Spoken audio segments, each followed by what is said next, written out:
tinfoil hat. Oh, what the fuck are you guys even talking about? Global controls will have to be imposed, and a world governing body will be created to enforce them. Welcome to Tinfoil Hat. We go deep, homeboy. Aaron, open your mind. Drink from the fountain of knowledge. There's lizard people everywhere. That's some interdimensional shit. Wake up, Aaron. This is only the beginning. Dude, you just blew my mind. Are you ready to get your mind blown?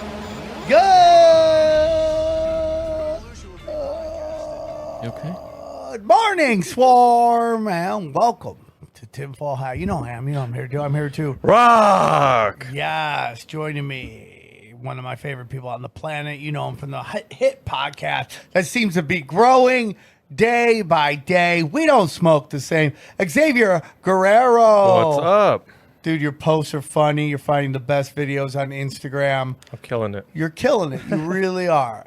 I feel like you just started doing that. Is that new? Or have you been doing that I've forever? been doing that. Yeah, I'm surprised it took you that long. Some of the stuff is like, I can't watch it. I just can't careful watch with some of it. Yeah. The funniest one was when that woman's like, the cops are here. Her daughter, her mom runs and pulls the vent over her. So the cops would think it was a vent. It was so funny and stupid. And on the ones and twos, his hit show, Broken Sim, is just burning up the charts. And he has some stupid-ass sidekick that nobody even remembers his name. Jay Nice, Johnny Woodard, how are you, Johnny? I feel like that intro was a little bit of a preview of what it's going to be like when you're about 80, trying to do the show. Good morning, I love that you think I'm going to do this till I'm 80. Dude, why couldn't you? You could be like Art Bell. Just maybe. Go out. I have set a date that I will stop doing stand-up or an age. Yeah, but there's no reason you can't always do it. Even if it's just age? you doing Zoom from your bed, your hospital bed. 72 is that's it. Is there a reason you picked that number? 72, really? 72. Okay. Is there a reason you picked that number? Well, when I say I'm going to stop doing stand-up, I'm going to stop, working to set up gigs and all that stuff. If someone's like, hey, let's fly this old man out, and he just babble, maybe I'll do that. So you're thinking of 72 the way we thought of 72 when we were young? As no, it being like what I'm thinking is that's 50 years in the game. You're going to be vibrant, though, at 72. 72 will be 52 years in the game. You're going to be surprised how much energy you have at 72, I think, and you're going to wish you hadn't said this. I mean, 20 years from now, my kids will be out of school. They'll be at college. You'll have time on your hands. I'm going to be the old dad at college. You're like, that. My dad's really old, bro. He's really old. Those kids, though, were always the sweet kids, the kids with the old parents, in my experience. Well, I think that older parents, listen, all parents should love their kids, but I feel like older parents, there's just this appreciation that they had them later, so you're ready for it. Well, and there's also not this high stress thing that their kids are chilled out. Does that make sense? I always felt that. I think you enjoy your kids more because when you're broke, you got 2 jobs, you got to figure this out. Yeah. Right now, you're like when you're set, you're like, I did it all. Yeah. If I don't go on the road anymore, which is fine, I did it all. Speaking of the road, Salt Lake, Boise. Boise. I got yelled at. It's Boise. No, you didn't. Really? Oh, really? Boise. She goes, it's Boise. I go, what? And I got told by a woman that if she had terminal cancer, I'm on her fuck it list. So, I mean, cool. It's this weird kind of feeling where I hope you never get cancer, but it's good to know. I don't understand why we can't just go ahead and do that now. Yeah, I mean. Well, because she's married, and I don't. Okay. But she's like, if it's coming to an end, you're on my list. I'm like, good to know that I'm your doomsday. Would you dick. sympathy fucker? Would you sympathy fucker? I mean, I might have to. So, anyways, Boise, Salt Lake, you guys rock. I think people from the outside don't realize how awesome Salt Lake is. I think it's an awesome city. I think it's completely and utterly underrated. It's underrated for comedy. I have yet to have a wonderful time in Salt Lake. It's a great town. The people are wonderful. The women are gorgeous. It's just a great town. It's just a great time. And I don't know if you guys saw the pictures. You but got a packed house. It's a really cool feeling. I haven't had that feeling since Chicago, when I packed out Chicago. And just like, such a long road. And I'm so thankful that anybody would ever come and see me. I would never. I don't care how long this goes on, and who knows how long it will go on. But as long as it's going on, I will appreciate every moment.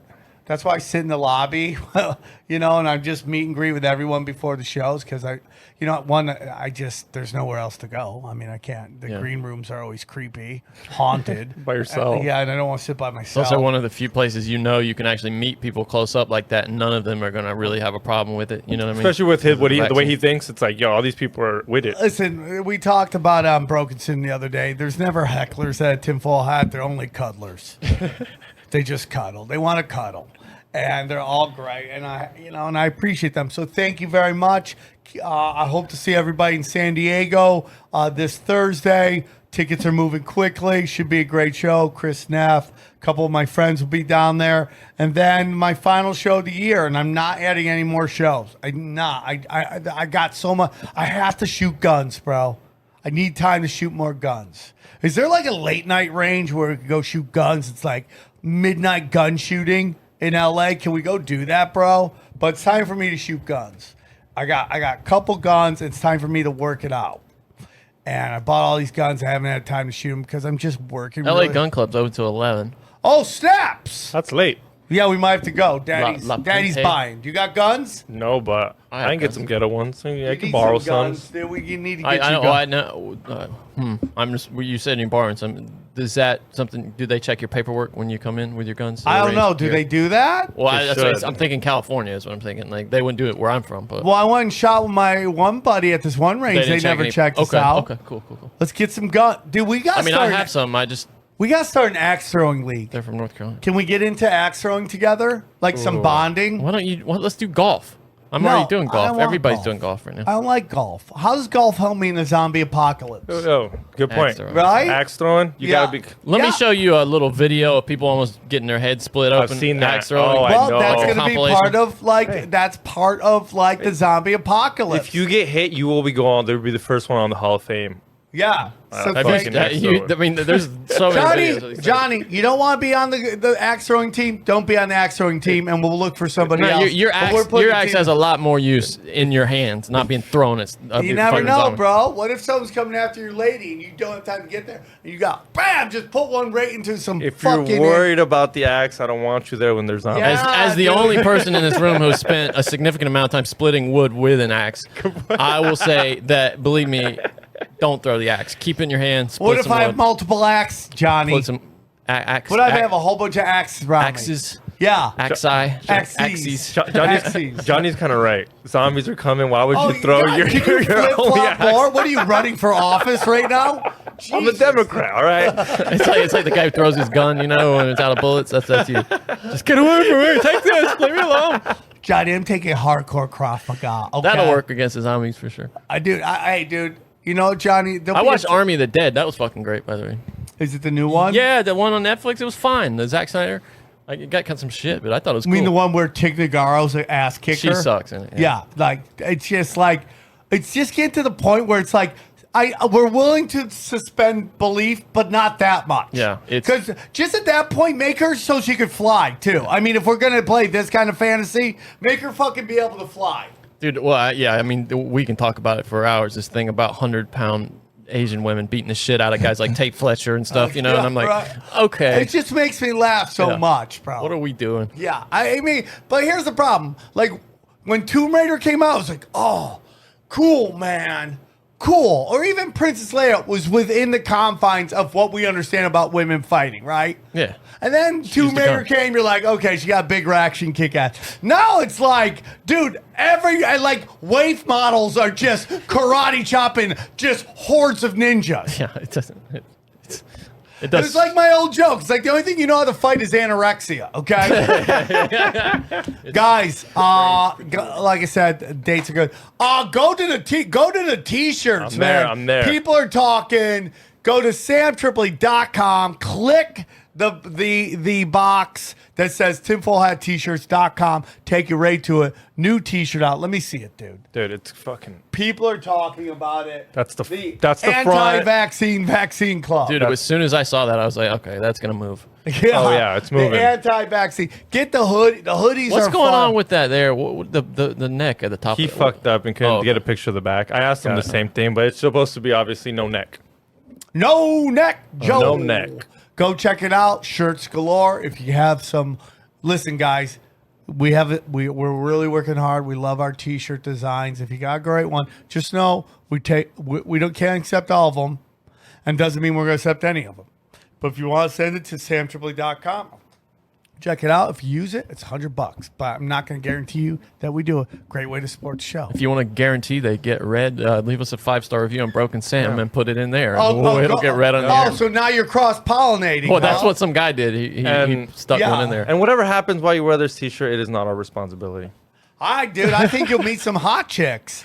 You could also. That unvaccinated sperm is going to be the new Bitcoin, right? That's where it's at. That's what I've seen on memes, right? Dude, are you already stocking up on it to sell it when it goes? No, dude, I'm just flushing it out left and right. Dude. Roger Stone did say he was putting his on ice for Laura Loomer if she wanted it. Oh, so. God.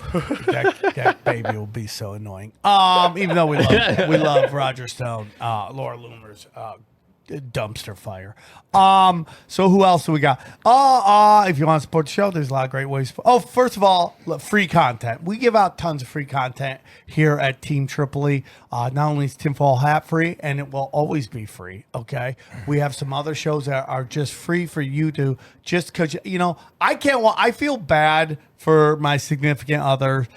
They can't watch anything. They wanted to watch the Adele thing on Oprah. I'm like, Oprah's been accused of like harboring pedophiles like multiple times, right? Enjoy black cock loving shapeshifter Adele, okay? And then you walked out the room. And I leave. And she gets so mad. I'm like, I'm going to let you watch this. I'm leaving. I'm not going to consume this garbage, okay?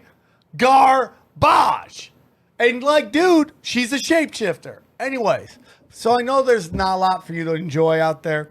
That's why we crank out so much content here. So free episodes, Tinfoil Hat. You can go get it anywhere you listen to stuff. Punch Drunk Sports. Broken Sim is the sports center for the apocalypse. The people love it. The 5-star reviews are great. It's the little show that could. It's growing. Big news. Zero is my Rockfin show that I'm releasing old episodes from the vault. It hit the top 200 the other day. Could not be prouder of that show. That, tinfoil hats for what to learn what's going on. Zero is for how to learn to deal with it. Just put in Zero with Sam Tripoli. It's the second zero up. Click it. And if you love it, please leave a 5-star review. Cash Daddies. Let me tell you something, man. Do not listen to Cash Daddies if you don't like making money. If you don't like making money, don't listen to this. If you like stacking fatties, okay, go to cashdaddies.com. It is just starting to gain momentum. People love it. One guy made $400,000 off of a call on the show. This is a true story. So go to cashdaddies.com. What else do we got? We don't smoke the same. Yep. We got actually a live show Saturday the 27th, a little bit after Thanksgiving. So it'll be like a Friendsgiving, Stoners Giving at a pizza place. We're sure where it's at, but flyer's not up yet. Eventbrite's not up yet, but stay tuned. Okay, so look out for that. Okay, is it going to be English or Spanish? Full English in Los Angeles. All right, respect. Yeah, El Monte, so careful. Respect. I love it. So that's it. Now, if you're looking for premium content, you want some love, we're just not getting enough. All of our premium content is on rockfin.com, ROKFIN.com. And we have Zero. We have Conspiracy. So, yes. If you want to listen to old episodes of Conspiracy Social Club, that's all there. All you got to do is go to samtripoli.com and you'll see the banners for each one of my free shows. Then you'll see banners for all of my premium content. We got Zero. We got Conspiracy Social Club. We have only conspiracies under Tinfoil Hat premium channel. Those are all there. I'm putting out 6 episodes a week on just myself for $10 a week, not a month, a week. And you get my content, you get Broken Sim, you get We Don't Smoke the Same. Oh, you went deep. We got only conspiracy number 5, the Luciferian portals of Travis Scott Yeah, Astroworld. this guy, it's all about portals, dude. It's all about portals. But that's what I'm just telling you guys. It's all about portals. So you can go get that. Everybody on the website, you get all the content, $10. They delayed Travis Scott's upcoming shoe. I found out just a few minutes ago. Yeah, they should. That guy's a scumbag. He hasn't. Have you seen he hasn't left his house since the fucking concert? But you look at his house, it's like, why would you leave it? Yeah. It's like Jay Leno's The poor joke guy about. he hasn't left his house. Yeah. It's like Jay Leno's joke about when your parents send you to your room, you have television, Xbox. It's right. like, it's not that hard. They're not bothering you watching Pornhub. You're good to go. So go check out Rockfin for all your premium content. Anything else, guys? Nope. This New is Broken great. Sim coming out this week, and we got a little spanking from YouTube, so we weren't able to post the last couple episodes, but those will be up this week too. Well, I gotta be a good boy. What was this? What was this bullshit about? What was it about this you time? you had a private old tinfoil hat that mentioned and yeah. Well, this doesn't go on YouTube. it got so us you a can strike. say it. Yeah. So that's it. I have a permanent filter now on me. I can't say anything. Okay. Respect. Guys, this is a great show. We break down where there are actually Nephilim in the Bible.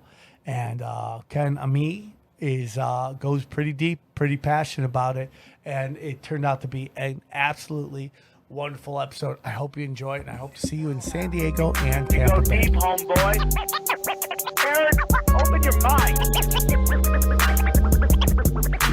Drink from the fountain. So let's get into it. This is a very interesting conversation because I think it's very important at this moment because, believe it or not, I believe this topic has a lot to do with what's going on right now with this DNA splicer and all this stuff. So please welcome our guest. He's an independent researcher and apparently a giant killer. Please welcome Ken Ammi. How are you, brother? Ready to kill. I love it, brother. Ken, for our listeners who may not be familiar with you, can you tell us a little bit about yourself and where they can find you? Sure. They can find me at truefreethinker.com. So just go there. It's user-friendly. Everything you won't care to know is there. Like you said, I'm an independent researcher. I basically just latch on to whatever happens to interest me at the time and then research it till my brain doesn't work anymore. And then I apparently inevitably end up writing a book. So I've published, I guess I haven't counted lately, maybe around 50 books. 50 books? Damn. Holy shit. Yeah. Wow. That's Well, hey, impressive. For all you know, it's a bunch of nonsense. It could be coloring books. We don't know. It definitely could be coloring books. But either way, a book's a book, man. I had kids, so, if it's a coloring book, I will definitely have them check it out. So you can go to your website, check that out. So today we want to talk about the Nephilim. But my question is, where does your journey start? Well, I started life as a child, but you probably already knew that. See? Well, I mean, you never know. You Oh, never yeah. know. I mean, but the thing is, I've I heard was crazier shit. I mean, you might be a clone. You could have come out of some weird kind of No. laboratory. We never Well, know. The thing is, I started life as a child, so Cool. Congratulations. Now, let me when know did that your they're right there. journey? Okay, it's open mic night. When do you? When did you begin your journey through this into looking for the truth? Oh, okay. That takes us way back to when I was still in single digits. That's for sure.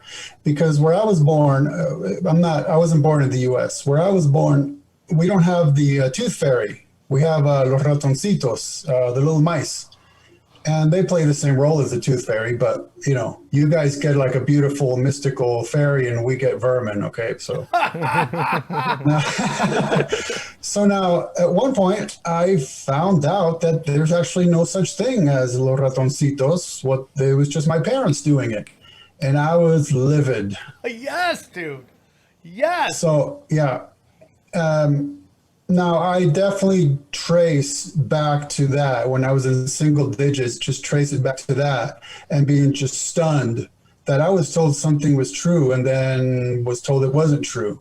And here am I, all these years later.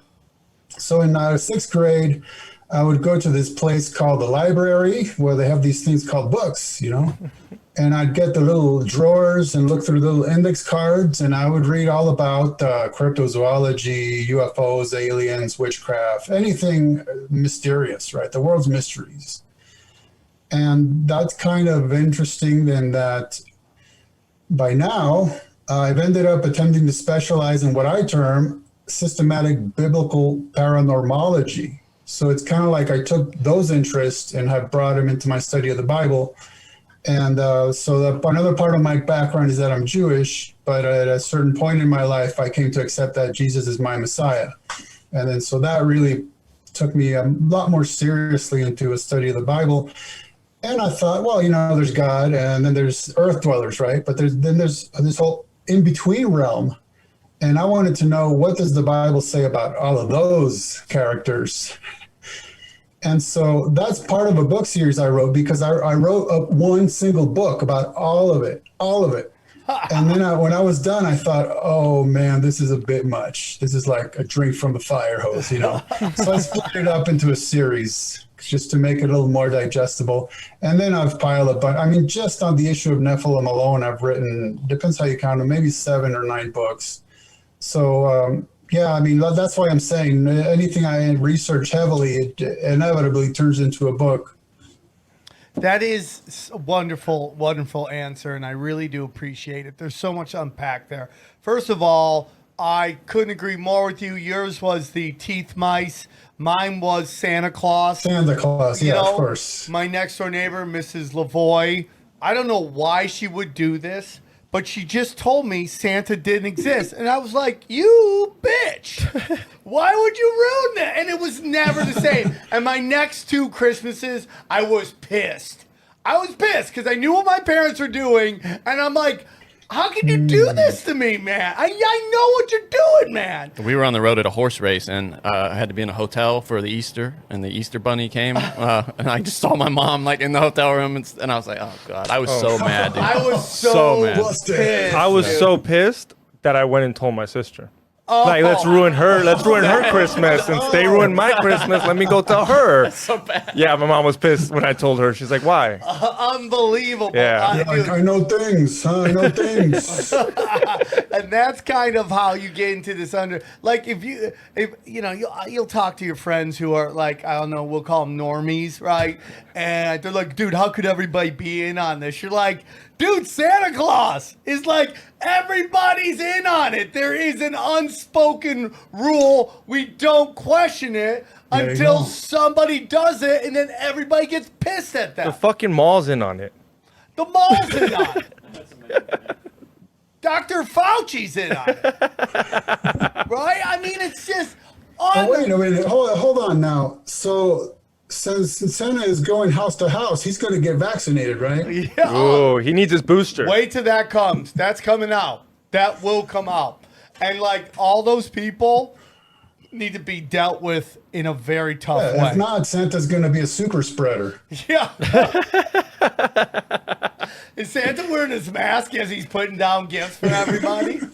It's unbelievable. Hey guys, I want to tell you about our friends at Lucy and their new Lucy capsule nicotine pouches, okay? Look, we're all adults here, okay? And some of us choose to use nicotine to relax, focus, or just unwind. And that's why Lucy's excited to tell you about their Lucy nicotine capsule pouches that are a flavored ball inside each pouch that crush for an extra burst of flavor, okay? Burst, bang, a party in your mouth. Guess what, Xavier? And everybody's coming, okay? Ooh. Lucy nicotine capsule pouches include coconut oil to provide a soft, fluffy texture that enhances the flavor and doesn't dry out your mouth. They come in 2 strengths, okay? 4 and 8 milligrams. Oh, bam! Huh? It's going hard in the paint. And they have 3 exclusive, delicious flavors: spearmint, mango, and cool cider, dude. Cool cider, I love. So here's what we're going to do. It's 2021. Don't compromise when you're choosing your nicotine product. Go with the newest tobacco-free options from Lucy.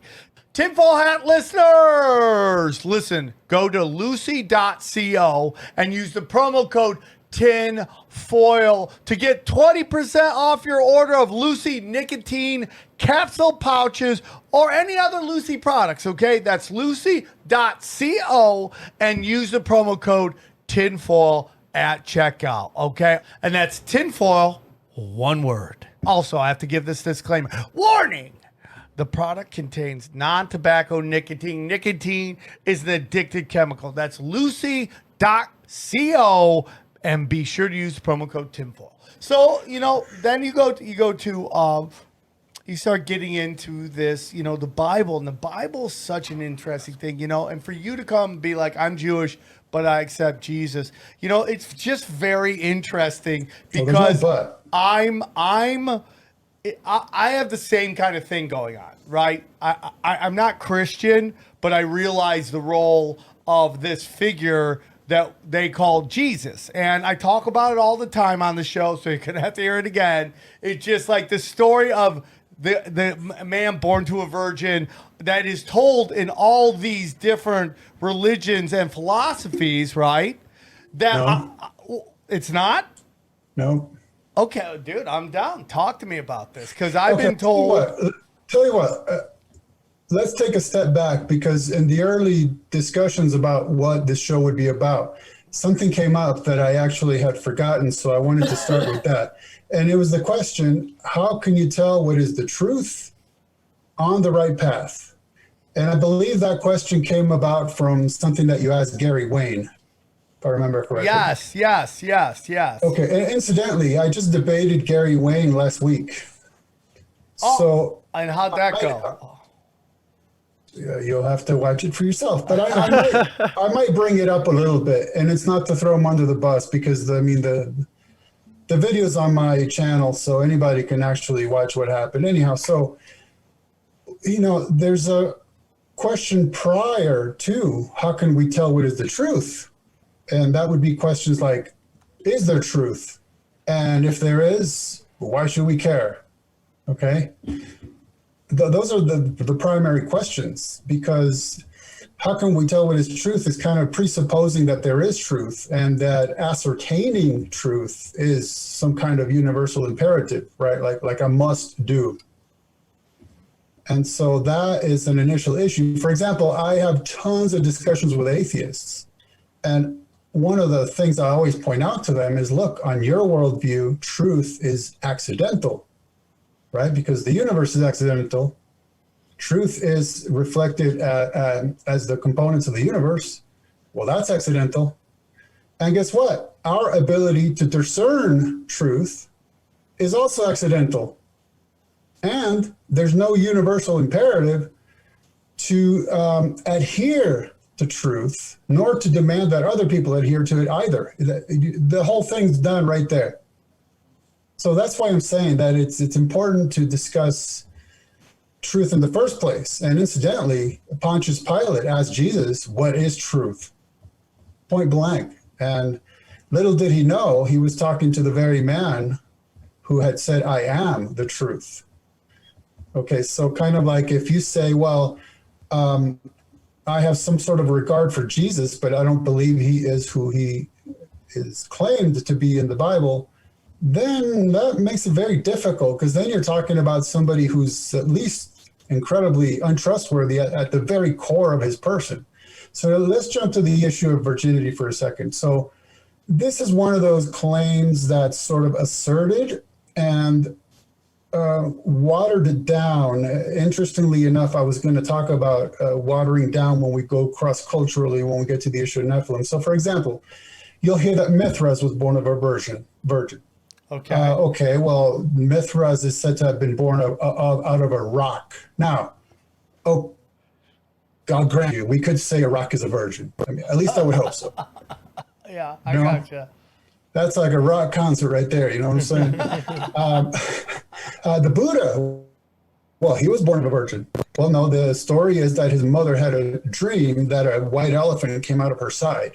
I mean, I guess that also could count as a virgin. But you see what I'm saying is when you actually look at the primary source material, the original stories, you find out what is being described as virginity is just a category error.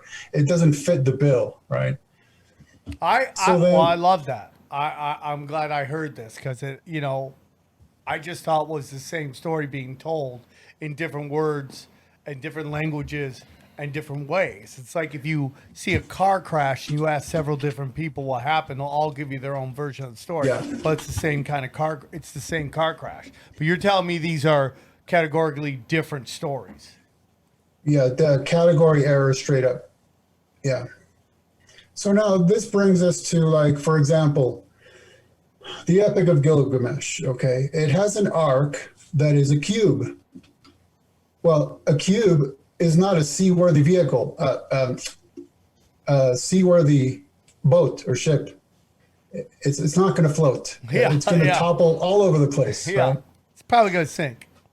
So now you could see, okay, if we're seeking truth for whatever reasons we might have, whether it's a subjective personal preference or we have a universal imperative implied by our worldview, that would be suspect at the very least. Well, you look at the Bible, you have a vessel described that would be seaworthy, meaning, incidentally, it's just a barge. The ark was just supposed to float. It's not going anywhere. They're not traveling around. They're not on a cruise.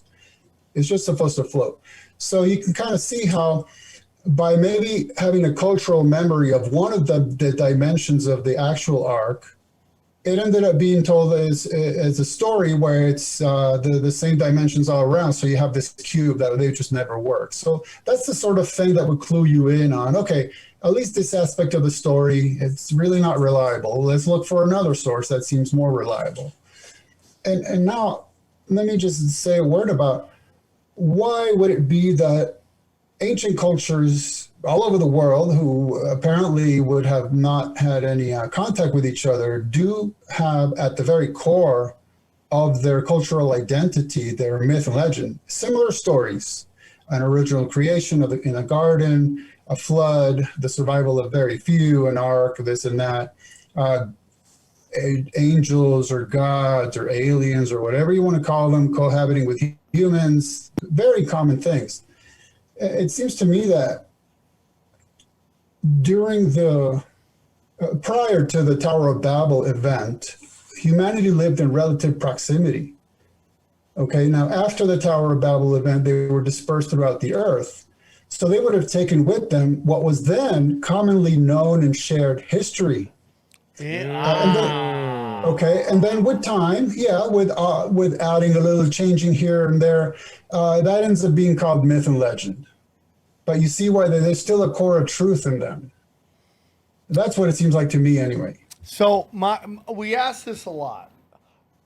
Is it of your belief that the stories of the Bible are true stories that happen, or are they myths to learn lessons from? The Bible is an anthology of various genres. So, for example, everybody knows Jesus told a lot of parables. Well, obviously, a parable is a parable. It's not a literal historical account. Whereas there are literal historical accounts. There's also a genre of poetry. There's metaphor. There's simile, symbolism. And there's stuff where it's like, on this year, when this king was ruling, this happened. You're like, okay, well, that's literal history, right? So it's like a combination. And part of what being a discerning reader is, really not just a reader of the Bible, reader of anything, is that you have to understand the genre you're reading, and then you have to derive from the text what it's telling to you. Instead of bringing into the text your preconceived notions. This is in the field of study called hermeneutics, which is just rules about how to interpret really any text. It's called exegesis versus eisegesis. So you want to exegete a text, so it's telling you what it's telling you, instead of saying, no, I'm going to read into it what I want to see there, right? Like being, oh, that's a virgin, that's a virgin, that's a virgin. Well, no, you're bringing that into it. You're putting your own shit on. You're putting your own interpretation onto it. Right. I understand that, dude. Actually, that's something that Gary, Wayne, and I had to battle out a bit, even though, I mean, it was between brothers, but Yeah, that was something I had to talk to him about a little bit. So And then, didn't you get stoned if you got pregnant out of wedlock? I think that's another reason they said they were virgins. oh, that's interesting. Yeah. I don't know your thought. That's Xavier, our trusty sidekick here. Well, because I mean, wherever He'll she, occasionally ask a question. well, wherever the Virgin Mary got stoned, I always told my mom, I was like, the reason she's saying that is because if she would have said I'm pregnant without having an excuse of a dude, she's gonna get stoned. So everybody laid, well, no, she was home all night. We heard something, but no, dude. Your thoughts, Ken?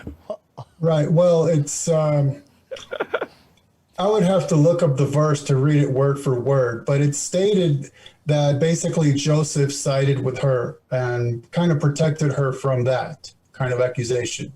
Guys, I want to tell you about our friends at Talkspace. Guys, Talkspace, they're one of the leaders in this new form of therapy, guys. Mental health is super important, and a lot of people are kind of scared to get involved with it, you know? And your mental health is very important. And meeting with a therapist to work on your mental health is just as helpful as meeting with a personal trainer to work out on your physical health, okay? And it has a positive impact on all your life and could be life-changing, okay? Talkspace makes it possible to speak with a licensed therapist right from your phone, tablet, or computer, okay? Unlike traditional therapies, you can message your therapist anytime, text, video, voice. It's 100% secure and stigma-free. The way that therapy should be, okay? I know, I get a little weirded out about it at first, but man, I'm telling you, you know what's great about a therapist?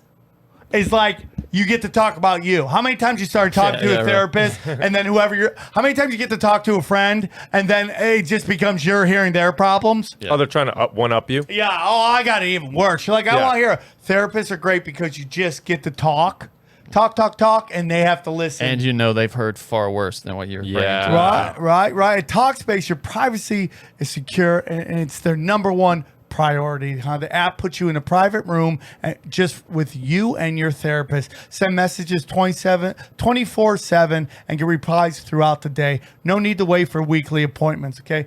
Talkspace is encrypted and adds security features that keep your conversations fully protected. No more excuses, okay? Nothing. You can go do it. Get personal. Personal help isn't weird anymore. It's smart, okay? And here's what I want you to do. Join Talkspace today and start moving forward with a single message, okay? Join Talkspace. That's all you got to do. Just join Talkspace.com and get $100 off your first month when you use the promo code tinfoil at sign up. That's $100 off at Talkspace.com. Promo code tinfoil. Get help, guys.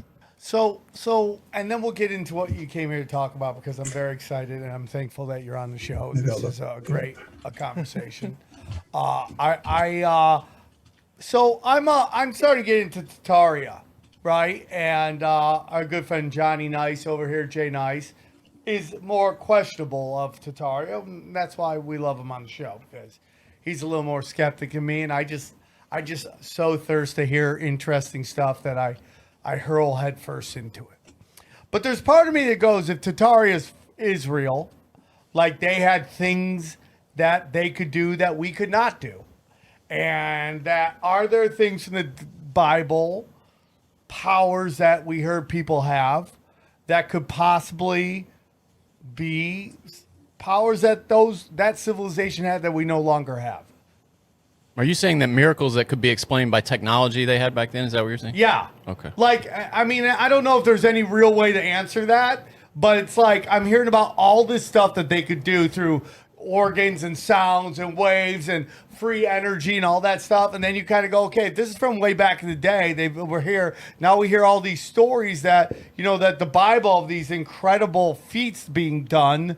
Is it possible that those were real and that was the technology that they had back then that we no longer have? Like everyone thinks like the iPhone is so advanced, like compared to what Tataria used to do. I mean, maybe it's just garbage.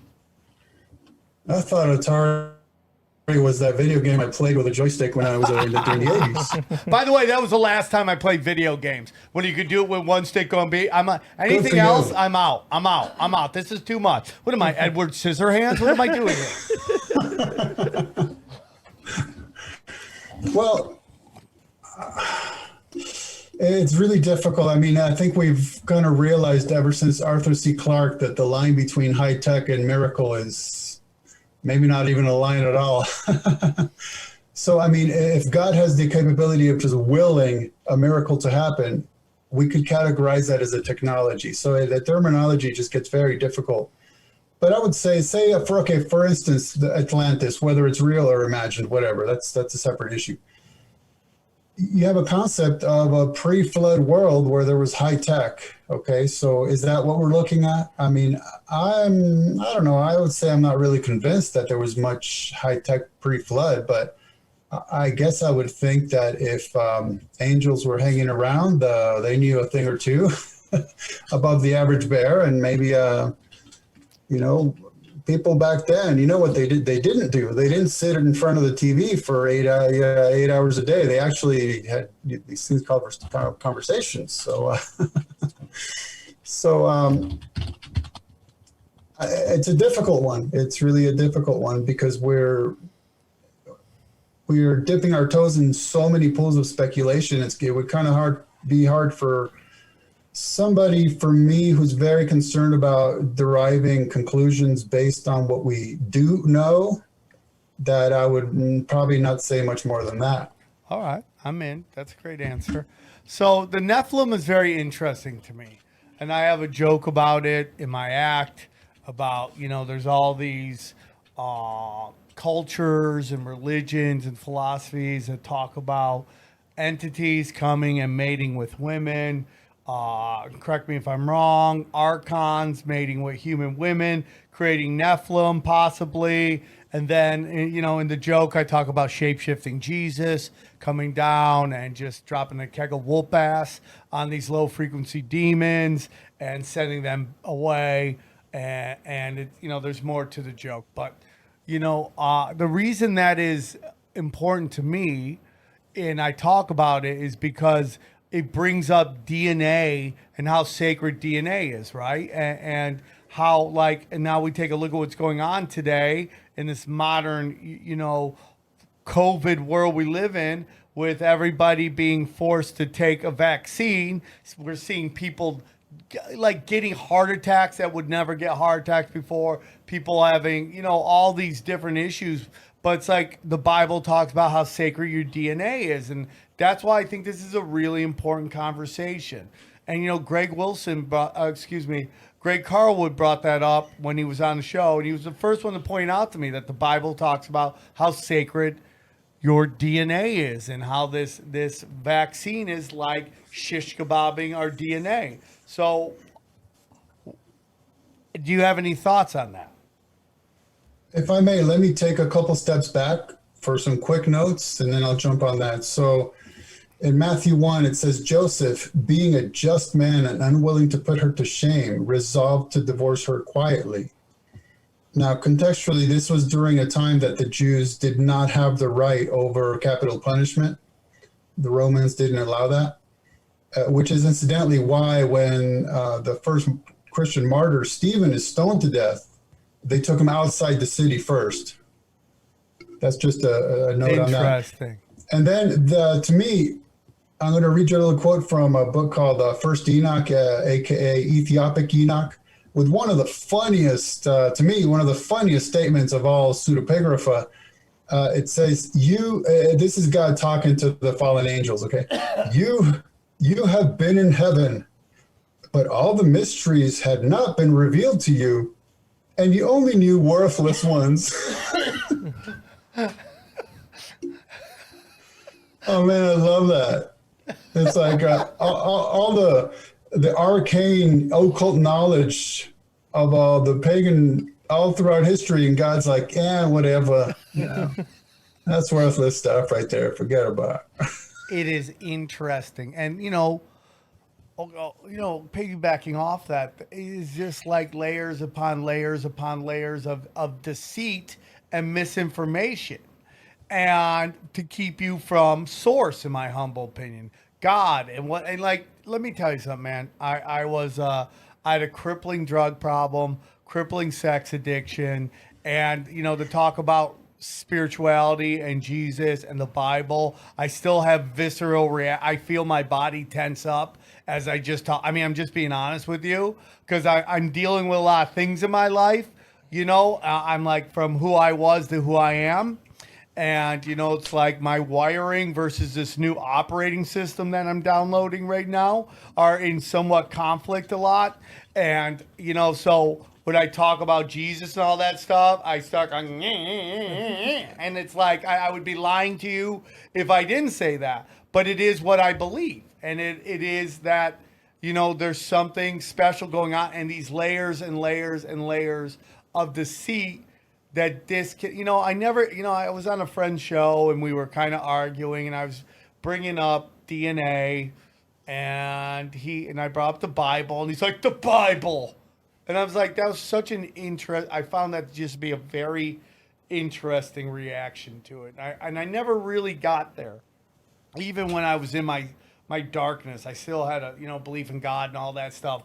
And I always respected people's things, but to have a visceral reaction to just the mention of the Bible, Yes, is just a very interesting thing. So this thing about the layers upon layers of a stinky onion is a perfect segue to actually get us started, if I may.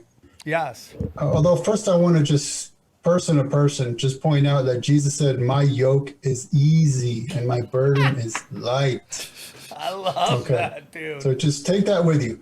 Okay, now, so why are we at the point where we're contemplating Nephilim from the pre-flood days in today's world when we're talking about what's going on with pharmaceuticals? Well, Nephilim have been a subject of absolute fascination for millennia.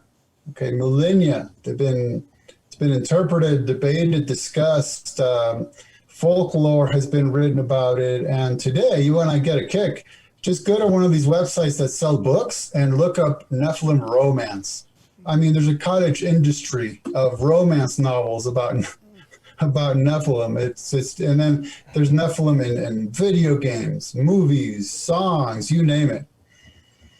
Now, what I thought to do is, I think your audience is equipped enough with a background in so much that you discussed, that I figured I'll take a top-down approach rather than a bottom-up. So the top-down approach would be that, is there genetic manipulation going on today? Of course, there's no question about it. It's either in the form of this Vax or in various other forms like CRISPR. I mean, it's a non-issue. It's happening. We all know it, period, point blank.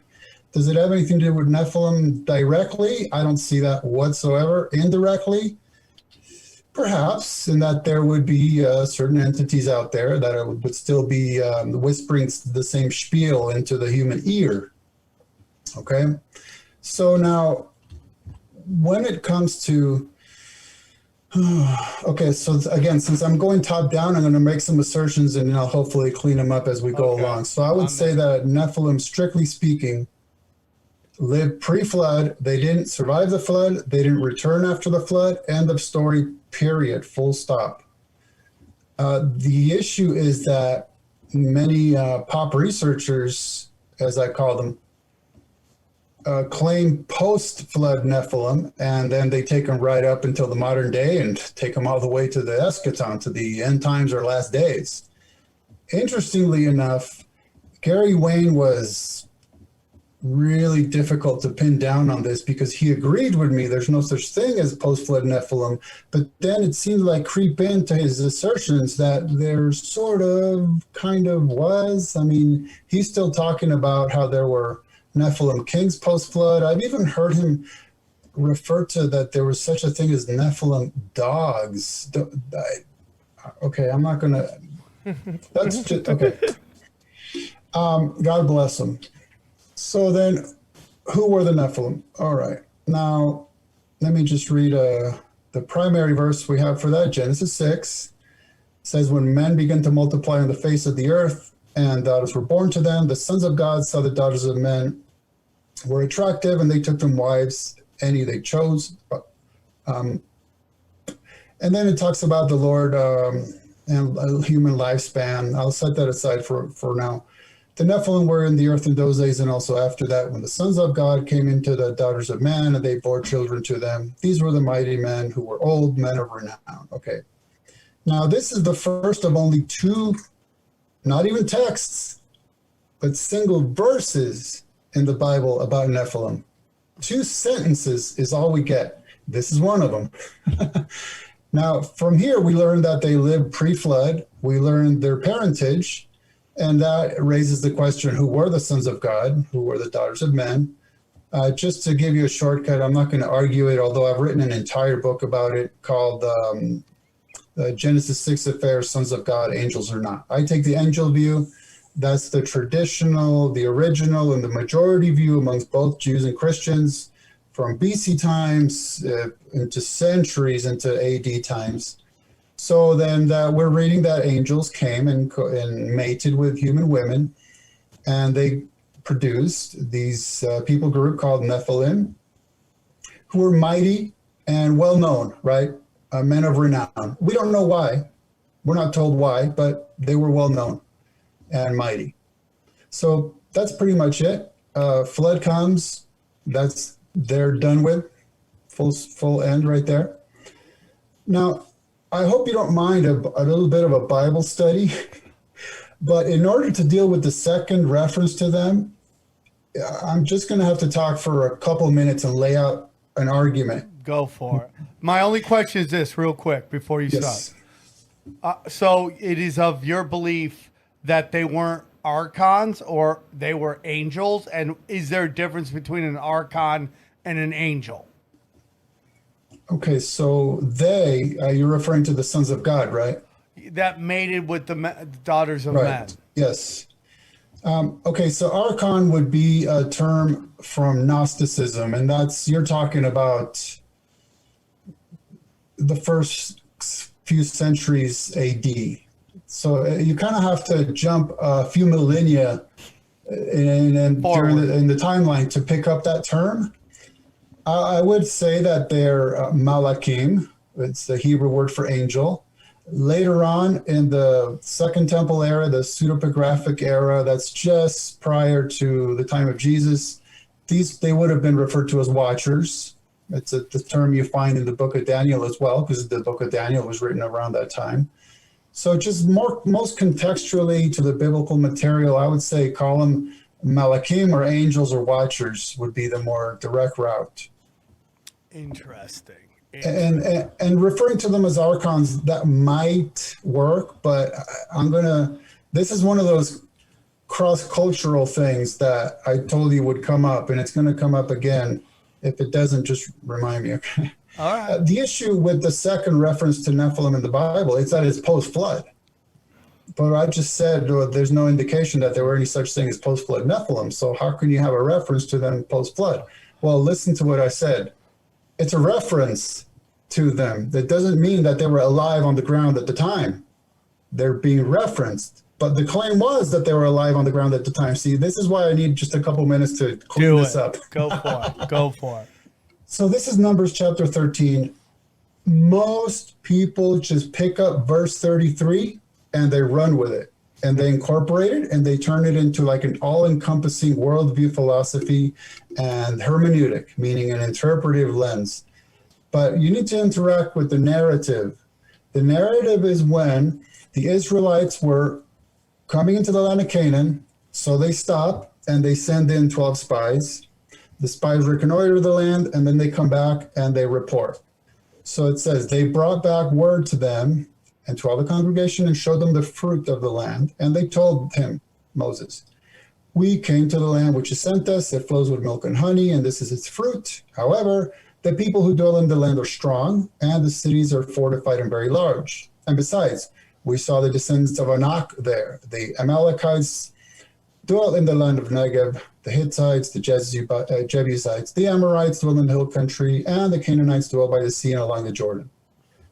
Now that's what I call the original report, and it's accepted as is. That's it.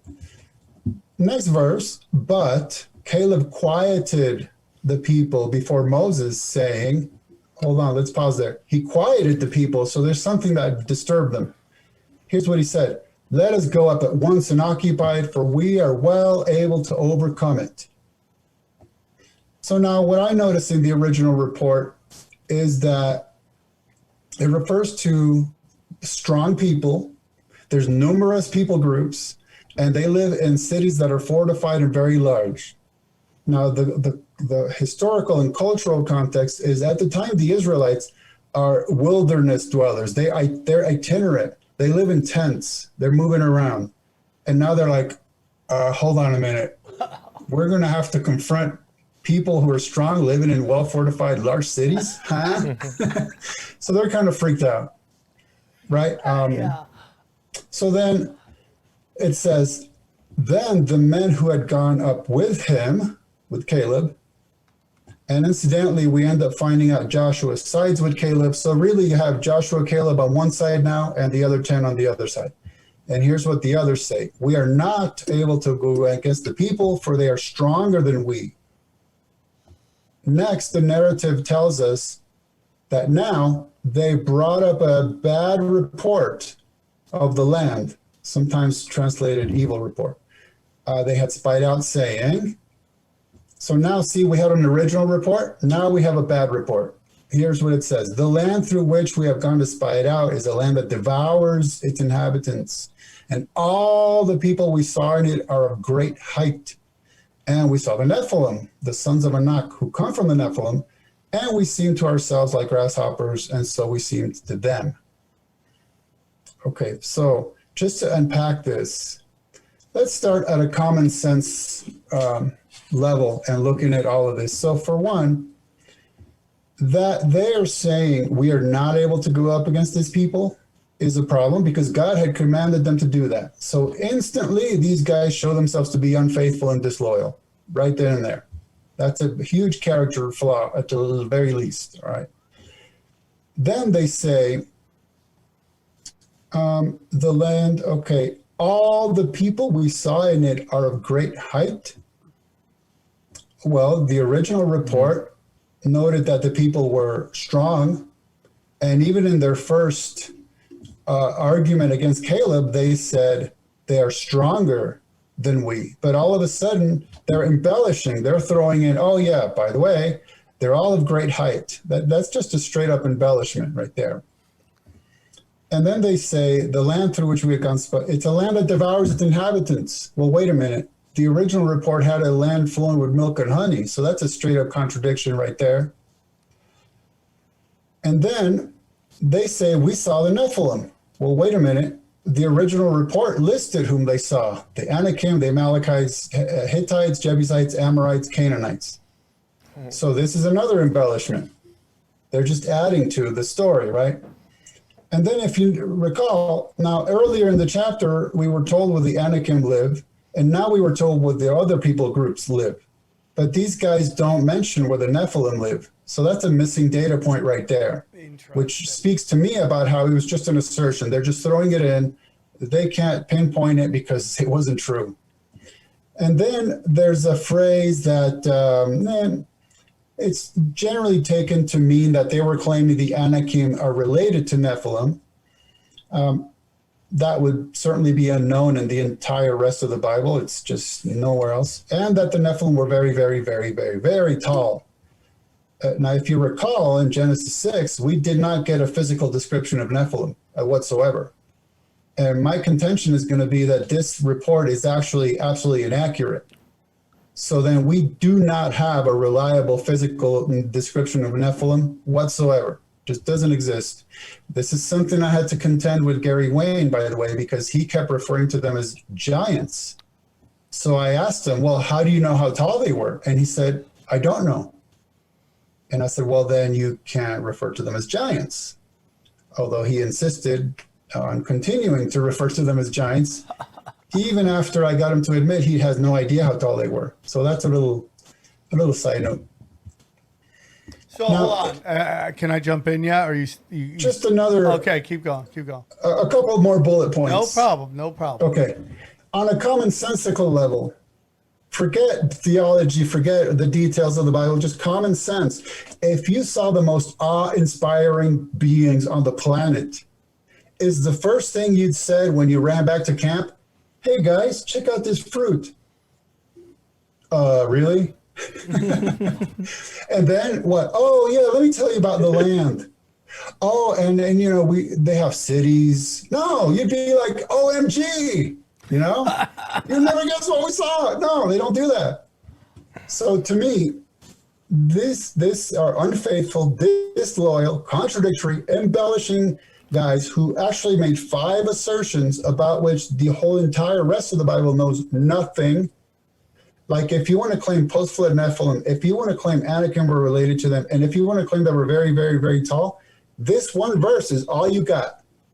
That doesn't exist. None of that exists anywhere else in the whole entire Bible. Not a single word of it.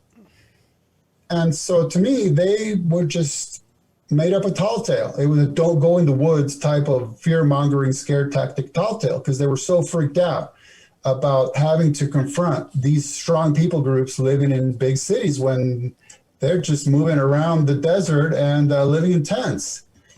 There's a few other issues, but I mean, I think I've said enough to make my point. Yeah, so in other words, for sure. There were no Nephilim at post-flood. These guys just made it up. Hold on. But were there Nephilim ever? Or is that a giant make? Pre-flood. Pre-flood. So, There were giants, though, right? do you believe they were giants? Okay. I mean, what was Goliath is what I would ask. Okay, good. So now I'm inferring that by the word giant, you're implying something about subjectively unusual height. Exactly. Like Exactly. Shaquille Okay, O'Neal's now- and like Yao Ming's. This is something I had to discuss with Gary Wayne. That is just the modern usage of the word giant. That's not the roots of it. The etymology of the word giant is in the Greek gigantes, that means earthborn, and implies nothing about height. So in linguistics, there's a difference between a word's meaning and a word's usage, and it can be very different. So yeah, in modern days in English, the word giant implies subjectively unusual height. But when you read the Bible, English Bibles that use the word giant, that has nothing to do with height. Because if you look at the word, the Hebrew word behind that word, giant, it's either going to be Nephilim in 2 verses, or it's going to be Rephaim in 98% of the rest. And neither Nephilim nor Rephaim implies anything about height either. In fact, let me just give you read the quotation. The J. Edward Wright Endowed Professor of Judaic Studies, who is J. Edward Wright, PhD himself, he's the director of the Arizona Center for Judaic Studies at the University of Arizona. Here's what he says. The term traditionally translated as giant in both the Greek Septuagint, gigantes, and now the English is Nephilim, a term based on the root naphal, meaning fall. It has nothing to do with size. And then he specified that this goes for both the Hebrew and the Aramaic. Quote, the root naphal in Aramaic also means fall and not giants. Okay, so what I'm saying is that when you see the English word giant in English Bibles, it's not implying anything about height whatsoever. It's either rendering, not even translating, rendering the word Nephilim or the word Rephaim. Okay, but the question still remains, were there unusually tall people recorded in the Bible? Well, of course, there's always been unusually tall people. That's it, we're done, right? So let me I think you mention tuned in, that. guys. Everybody. What's that? No, go on. Sorry, I was making bad jokes. No worries. My kids got me a shirt with a periodic table, and it says, I make dad jokes periodically. That's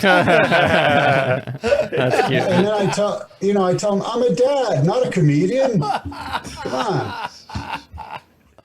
So let's run through, quote unquote, giants in the Bible really quick. Okay, so we have really 3 categories, essentially, of genre or description. We have generic statements, such as Anakim, perfect example.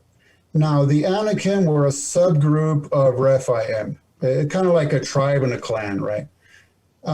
Anakim are said to have been tall. I mean, it's totally subjective, right?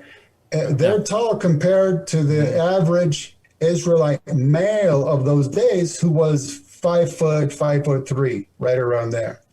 Just like a North Korean now might encounter some Midwestern, Sean Bradleys and think, oh my God, we've just encountered a giant. Yeah, a giant. Right, exactly. Korea. So, I mean, okay, you're reading the English Bible and you see the word tall or great size or great stature or great height. You have to keep that in mind. It is subjective and you need to know what it's subjective to. In this case, 5 foot, 5'3". So a guy that's 6'5", 7 foot, yeah, that would definitely be tall and great height. Then you have actually specified heights, and we only get 2 of those in the Bible.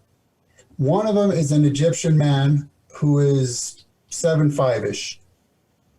The other one's Goliath. Now, Goliath is very interesting because there's a textual issue to deal with here. So the Masoretic text, right, the Masoretic family of manuscripts has him being just shy of 10 feet, roughly. But the earlier Septuagint manuscripts and the earlier Dead Sea Scrolls and the earlier Flavius Josephus, the historian, have him at being just shy of 7 feet. Oh my God. Now, let's think about that for a second. Regardless of what we thought about Goliath before, now we understand that if he was just shy of 7 feet compared to guys that are 5'3", yeah, that would be definitely impressively tall. That's all there is to it. Now, let me point out something interesting that Gary Wayne did. For one, he decided to reject that I brought 3 sources that predate the Masoretic and all agree. He decided to just go with the latter Masoretic because he wants Goliath to be a quote unquote giant. So he wants him to be taller. Moreover, he says that Goliath was probably a king. So then they probably measured him using the royal cubit that's even longer. So then he was even taller. With all due regard and discretion, there's no indication that Goliath was a king, and I'm afraid that Gary Wayne is saying he probably was, and they probably used a longer cubit just because he wants to plump him up. He wants a very tall Goliath, and he's going to invent one if he has to. I mean, I'm sorry. You can watch the debate. We discussed that a few times in great detail. And now the other thing we get in the Bible is symbolism, right? Like we read in Numbers 13:33, the comparison to grasshoppers, right? That's not a specific height. I mean, I've done the calculation in my books. Or the Amorites, we're told their quote unquote height was like the height of cedars and their strength like the strength of oaks. Now, if I'm not coming to that text with a mindset of wanting to find giants, I know that he's telling me they were big and strong. I'm not sure why I need to go and do research on the size of the cedars in the Middle East to then say, well, there's a 1-to-1 ratio correspondence right there. That's what the text is implying to me, that I need to do mathematics and calculate this out. Look, they were big and strong. Can we just stop there? Because there's nothing really more to it than that. And then there's the issue of presumptions. Another issue I discussed with whom I'd like to call my new friend Gary, although he... Is this Tupac and Biggie? It's like a Taylor Swift song or something. Yo, when are we gonna have Homeboy on? He wasn't very happy with me. You just watch the debate. Okay. Now the issue of Og of Bashan. Okay. OG. It's spelled OG. So at least we know he was an original gangster, you know. Sorry. Man, I'm a dad. I'm not a comedian. You're killing it, brother. You're on fire today. I'm going to make you a regular. Now, my dear friend Gary was saying that Og was like 13, 14 feet tall. And I ruined it for him by asking him how he knew that. And he had to admit he doesn't know that. So again, I had to say, well, then the implication is you can't call him a giant anymore because you're admitting you don't know how tall he was. But what Gary does, and this is very common, he says, well, but his bed was made of iron and the bed was like 13 and a half feet or so. So, you know, you subtract about a foot from that. Okay, you get a guy who is, let's just say 13, let him have his fun, you know. And it's like, okay, well, that might be fair enough, but let's begin by admitting we're not told his personal height. And so if we're going to claim he was 13 feet tall, then let's make it very clear that we're now in speculation land. However valid the speculation may be, I'm just saying we need to admit it. Okay. Now, what I pointed out to Gary is that at a ziggurat, you know what I mean, like a step pyramid, a ziggurat called Entemenki, if I remember correctly, a bed, quote unquote, a bed was found with the same dimensions as the one that belonged to Og. And this was not a bed you would sleep on. It's a ritual object upon which supposed gods and alleged goddesses would mate. It's not something you slept on. It was like an altar type of thing, a ritual object. That's what archaeology is telling us is how to understand what it was that Og had.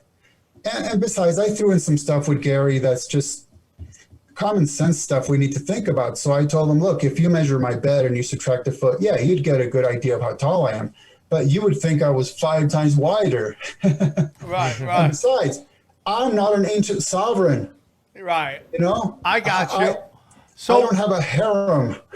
I don't have luxuries. I'm just a dude with a bed. So I can't take my modern day bed and think that I can correlate it to Og's quote unquote bed. This is the kind of stuff you really need to think about when you're taking today's ideas and you're trying to force them into the past. And let me throw this in, because this I found as interesting as I found it flummoxing. Okay, so when I was talking to him about the etymology of the word giant and how the ancient meaning from the Greek is not the same as the modern usage, he reached back and got a dictionary and read the definition and had one of these kind of moments like, he showed me, by golly. And I was like, you can't use a modern day grammatical English dictionary to tell me what a Hebrew word meant 3.5 millennia ago. It's incoherent. You can't do that. But he kept insisting, we know what giant means.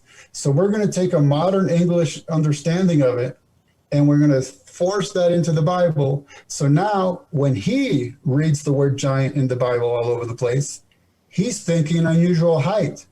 It's completely linguistically, it doesn't work. Just leave it at that. There's no way that works. You can't do that. What makes the Nephilim so important that they are mentioned in the Bible? Okay, so what's interesting about taking the angel view of Genesis 6, like I already mentioned, is that Jude and 2 Peter in the New Testament, they talk about the angels that sinned. And now there's only a one-time sin of angels in the Bible. So if it wasn't Genesis 6, then nobody would know what on earth they were talking about.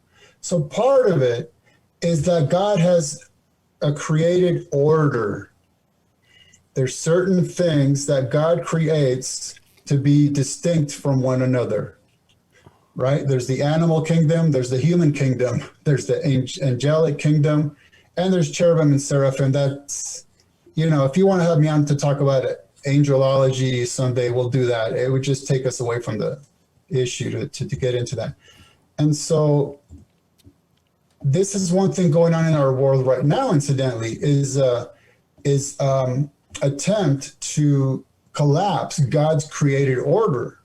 So that's why you have a lot of issues with sexuality today, and you have a lot of issues with genetic manipulation. You have all this breaking down of families and of sexuality and of genetics. I mean, we're to the point where we're deconstructing truth. We're denying there's absolute truth. We're deconstructing family. We're deconstructing sexuality. Now we're to the point where, in our frenzy to rebel against God, we're deconstructing ourselves 100%. genetically. We're saying that gender is whatever you want. It's not a part of your essential being. So anyhow, so part of what's important about Nephilim is that they would have been the result of a mixing of two things that ought never have mixed. And so they are, by definition, hybrid, half angel, half human. That was never supposed to be. And let me just, for the more theologically minded, I'll just throw this in. You understand that there's such a thing as that theologians talk about God's perfect will versus his permissive will. So that it was not within God's perfect will that this would happen, but it was in his permissive will that it happened, because obviously it happened. And in a manner of speaking, he would have permitted it. And that kind of raises all kinds of questions. But there it is. The bottom line is that's the issue, is they were the living result of something that should have never happened. Oh, man. You see this stuff happening all the time. We had a guest on that talked about how the original sin in the Garden of Eden was that man thought he could make the rules, and that God, that they didn't have to follow God's rule. And we see that happening right now in real time. And I do believe there's going to be a pushback on a lot of stuff. I don't personally get into the God business. God's my, we each have our connection with God and what we want to do. And, I'm not going to tell anybody how to live their life. That's just kind of my whole thing. And, I think the sin of the world is pain and suffering, and everything that comes under that is against the laws of God. But, who am I? I'm just a dick joke comic, but that's kind of how I see stuff happening. But I do see that man is trying to rewrite all the rules. I personally don't think it's working. I think people are waking up to it all the time. I think they overplayed their hand, and now people are like, okay, you're in Bizarro Town now, and common sense is gone, and this is where we're at. And I think that, that people are looking, I feel like people always say like people are losing God. I personally just believe people are losing organized religion, and that people are finding their own connection to God. I find more people spiritual than ever. And I know there's this whole theory that the woo-woo is anti-God. I personally don't believe that, but that's just me. What are your thoughts on all this? Ken? Oh, wait up. I have a question from, actually, before the flood, how many Nephilim do you think there was? If there was there a good amount, a handful? But were the Nephilim like just a bunch of CrossFit dudes? Like, were they just like shredded, ripped guys? Could they reproduce? Is there DNA around? No, I mean they got wiped out, right, by the flood. But they could still reproduce. It doesn't mean their genes wouldn't be on some other chick. What is this? No, they'd have to be in Noah. Monica Lewinsky? What do you mean genes on another chick? I'm trying to keep up with the number of questions you're asking. Okay, all right. We'll start slowly. Okay, so now, how many were there? How many Nephilim were there? 17,583. That. Come on. Yeah, hey, Matt. Welcome to Tinfoil Hat. Well, I'm wondering if there was a lot, 5, 10, 100, a lot of Mexicans. Was there a lot? Was it a big tribe? Yeah. Is that what we're asking? Yeah. Let me point this out. Could they make a basketball team? That's really what we're trying to figure out. Yeah. Yeah, let me. Okay. Is this the earliest version of Space Jam? Yeah. You're getting okay. A lot of thoughts. Okay, so if you remember from Genesis 6, it states that Nephilim were in the earth in those days and also afterward. Remember that? Yes. Now, a lot of people take the afterward to mean after the flood. A ton of people do that, but actually, this is verse 4. The flood isn't even mentioned for the very first time until a full 13 verses later. And the thing is that it says the Nephilim were in the earth in those days and also after that. When the sons of God came into the daughters of men and they bore children to them. Well, when was that? Well, verse 1 told us, when men began to multiply on the face of the earth and daughters were born to them. The sons of God saw that the daughters of men were attractive. Well, then, so the question becomes, well, when was that? Well, I have no idea. It could have been as early as when Adam and Eve's children started having children. And so if you take, I don't know, I don't want to get into this issue because it totally doesn't interest me. But if you take a quote unquote young earth perspective, that's like a millennia and a half from the time of Adam and Eve to the flood. So if, okay, so this is like speculating upon speculating, but you asked.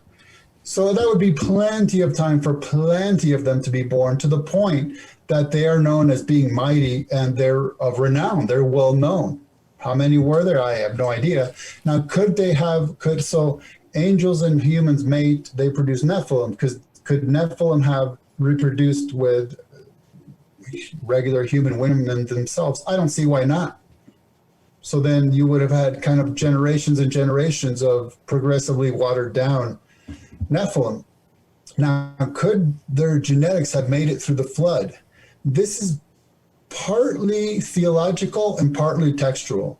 Since there's no such thing as post-flood Nephilim, that question evaporates. There's no need to even ask it because it's a non-issue.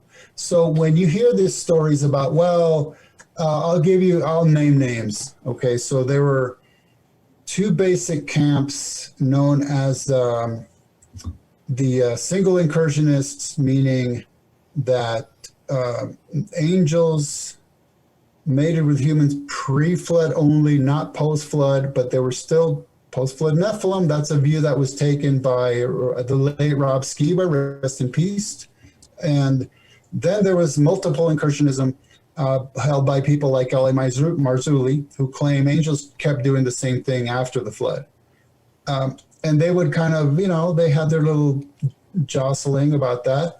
And I'm thinking, dude, you're both mistaken because you're arguing to prove a point that can't be made because there's no such thing as post-flood Nephilim.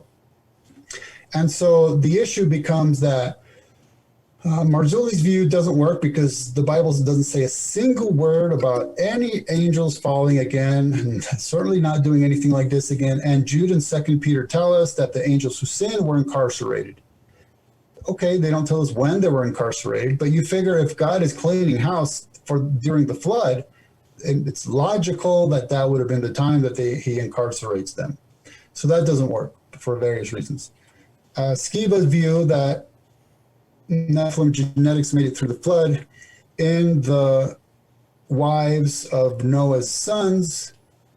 Again, it's one of those stories he had to invent in order to get Nephilim through the flood. Well, since they didn't make it through the flood, it doesn't matter. They didn't make it through in any way, shape, or form. So all these stories that people are forced to invent because they're not biblical are just that.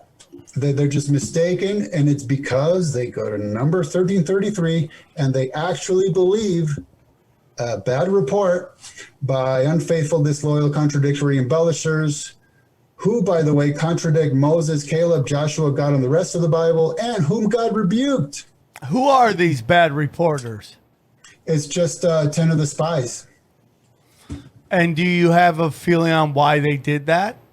Well, yeah, that's what I was talking about in Numbers 13, is that they were super intimidated, that they're a nation of tent dwellers, and now we're going to have to fight a bunch of strong people groups who live in well-fortified cities that are huge.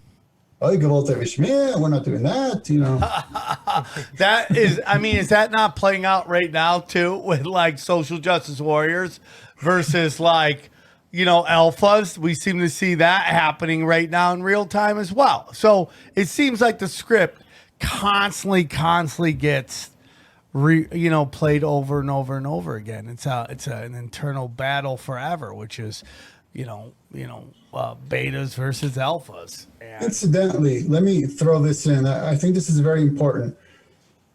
There are many of what I call pop researchers who claim that the flood was God getting rid of Nephilim. Okay, that's a very common view. Then they go on to claim post-flood Nephilim. So that implies that God failed, right? That makes sense. Oh, well, they made it through genetically. So you're telling me they found a loophole that God missed? No, I'm sorry. It just doesn't work logically, nor theologically, no biologically. It just doesn't work all around. You're taking that view. What you're saying is why I think humanity beats what's going on right now. What you're talking about is that these I don't care who you are, whether you're Klaus Schwab, Bill Gates, George Soros, whoever these people are, they're not bigger than God. And there are rules to the universe. And they are not bigger than the universe. They cannot. There's certain things that I do in my life, which is abundance. These people are practicing scarcity, and it's not going to work. They are not bigger than God. And this is exactly what I'm talking about. It's why I believe this thing isn't going to work. And you see it falling day by day by day. And the only reason it works right now is because we haven't seen that the fucking, the cops, the police, military, they're all on the wrong side right now because there's a paycheck involved with it. And they're taking, cash and prizes to go against the rules of the universe, which is love and God. And they will either pay the price or they will wake up to what they're doing and join us on pushing back. That is my God, the honest belief about how this is going to play out. You have a choice, man. You could either join us. I know it's going to sound crazy. You could join us in the glory of God and push back. Or you could go down in a blaze of glory. Not glory, excuse me. Go down in just fire, bro, because you're on the wrong side of this thing. And I don't care what your paycheck. The notion that your paycheck, I got to do for a paycheck. Like when we don't throw these dudes on guillotines, like we're not going to have cops and we're not going to pay your paycheck. Like, is that what you think's really going to happen? You're not going to get paid when it's love in the world? Like, it's all fallen, man. And you're making a choice because you're either a psychopath or you're with humanity. Preacher, brother. Brother, I appreciate... You know what I say? Resistance is fertile. Yeah. That's a great saying. Let me read a quotation from Isaac Asimov, who said, and this is within the context of what we're trying to do with humanity, the way I would put it is to deconstruct God's order and recreate humanity in our own image, if that makes sense, right? Here's what Isaac Asimov said, and this is more within the context of transhumanism, which is another issue I've looked at a ton. He says, I wonder if we will make robots so much like men and men so much like robots that eventually we'll lose the distinction altogether and have a combined culture. This may be best after all. Maybe humanity itself will die out as humanity and sort of melt into this machine culture. Now, whether you're talking about robotics or whether you're talking about manipulating genetics, it's kind of like the same concept, right? It's about, in one way or another, turning us humans into something that we were not really designed to do. And then maybe reaching the point where you're going to have to seriously ask the question, what is a human? Is this person a human anymore? Where's that line, and has it been crossed? I mean, we're talking about vastly complicated issues upcoming in terms of not only biology, but ethics. We don't know what genders are right now. I know what genders are. Well, I know, but they're arguing we don't know what genders are. Yeah, and they're idiots. And we got, you know what the biggest. Incidentally, you might find this as interesting as it is disturbing. I wrote a book called The Occult Roots of Post-Genderism. And basically, I just quote occult texts from centuries ago to decades ago, just to all throughout history. And all this stuff about gender confusion or the mixing and melding of genders or being hermaphrodites or being androgynous, all this stuff is all over occult texts from any time you look at them. It's all over them. Yeah, well, we've had talked about a lot of this stuff you're seeing right now in pop culture is from old pagan religions that used to go on back in Greek. Can I ask a question about that? We talked about this yesterday on Broken Sim. Something that is entered pop culture, and you hear about it a lot with these rappers, is this idea of selling one's soul. Do you think that's something that someone can do? Can you sell your soul? Do you think that's possible, or is it God's? The traditional concept, I mean, we were kind of thinking of it as a transaction, right? That exactly. You're now owner of this thing that belonged to me. The way I would put it is that there's this ancient concept of a trickster, right? There's like the old story of the Faustian bargain, right? You make a deal with the devil or a demon or whatever you want to call it, and temporarily the demon's going to give you the things that you want, but inevitably the tables are going to turn. And it's going to be made clear to you that you're actually not in control of the demon. That's just not the way it works.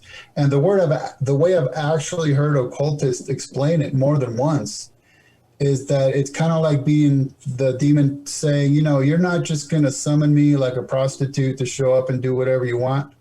The tables are turning. You're not in charge of me.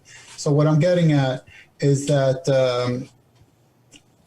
can a human actually give their soul away? I don't really see that. Can Satan or a demon actually own your soul? I don't really see that, but it's the same sort of scenario. It's just not that litigious. It's not like this sort of lawful interaction. It's just something that appears to be that way because you're going through these motions of appearing as if you sold it. They appear as if they own it, and all this stuff happens. So it's effectively the same, is what you're saying? It's effectively the same. It's just more like a facade, I would say. Because your soul, it always belongs to you. It's part of the fundamental being who you are, body, soul, and spirit. And so if we take the biblical view about HE double hockey sticks and that if you don't repent and get saved, you're going to end up in hell. Well, that you're going to end up there anyway, because that's who you are. That's what you are. And it's always been you, and you can't get rid of it no matter how much you try. Is it also that, maybe it's not true, but they believe it, and the power of will and belief causes a certain energy to be emitted, and if the powers that be that are running these corrupt systems know you're willing to sell your soul, they latch on to that.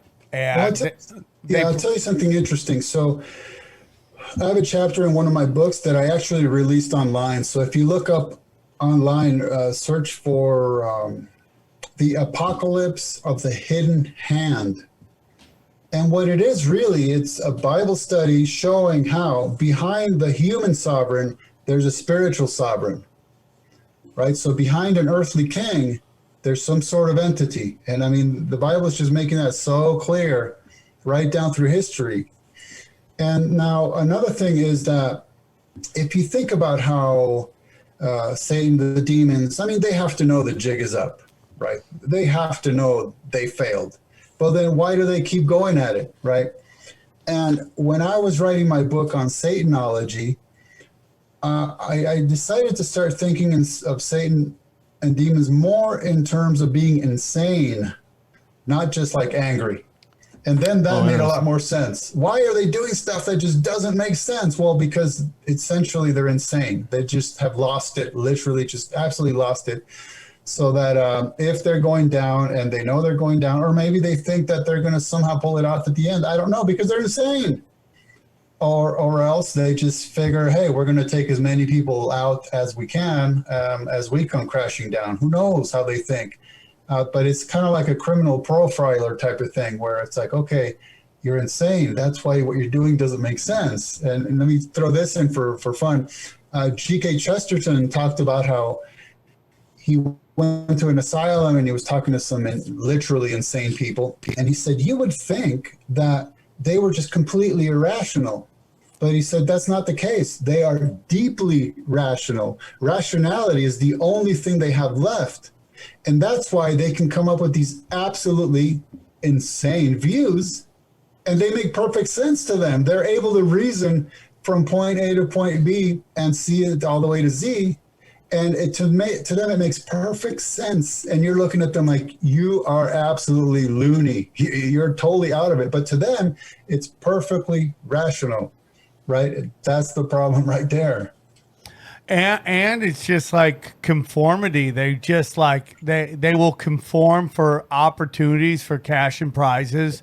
And I'm just seeing it happen in real time right now when what they were selling basically their soul for figuratively is no longer interested in them. You see them melting down. Like, do you remember when you had me on the Union of the Unwanted? Yeah. Okay, now I don't remember his name, but there was a guy on there who's self-identified as a practicing occultist, and he said that a friend of his is an occultist who summons demons.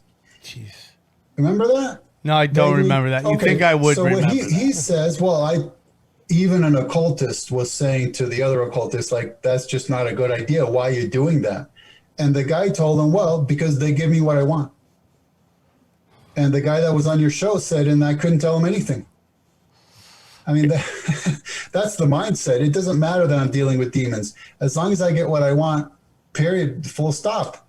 And even his friend who was on your show is like, yeah, well, that's it. I couldn't tell him anything after that because he's satisfied getting what he wants. My point is that that's all temporary, right? Like Jesus says, what is it gain a man if he gains the whole world but loses his soul? I couldn't agree more. And that's my whole thing is like, when I leave Hollywood, who knows when that is, I want to leave with my name intact. You know, I didn't sell out. I didn't give away. You always say that. You're like, I want to leave and not get kicked out. Yeah. Well, I always say that. But I don't want to be like, well, that guy cut quarters or that guy backstabbed anybody or that guy was a taker and wasn't a giver. Like, that's important to me. Who knows what we really worry hard about our legacies, right? And I think is anybody talking about Johnny Carson right now? Like, nobody talks about and like how big that guy was. What is your legacy? Is like, how did you affect people around you? And in particular your children. Did you leave people in places better than you found them? Yes, I think that's really important. Everything else is just bullshit. And it's just means nothing. You could have a hospital named after you. Nobody cares. It's like, did you connect with people? That's my biggest thing. You have a building named after you. Just stuff that where you're just throwing money at to feel like you've done something. Like, okay, are you helping people? Do you help? That is abundance for me. That's the best mark you could leave. And that's my humble opinion, dude. And Ken, great show today, man. Sorry about the open micer joke at the beginning. I was ornery. Not at all. But just to wrap this discussion up, I'll go back to what I mentioned in the beginning, and it's been your context all along. Is what's going on today related to the actual Nephilim proper who actually existed pre-flood? No. But is it the same sort of concept that we're going to deconstruct God's created order for humanity and mix us in with who knows what, something else, to make us something we were never meant to be, yes. I think it's they're trying again, and I think they're going to lose again. That's just my humble opinion. They want to push everybody into the metaverse. Go have a good time if you want to. Not my thing.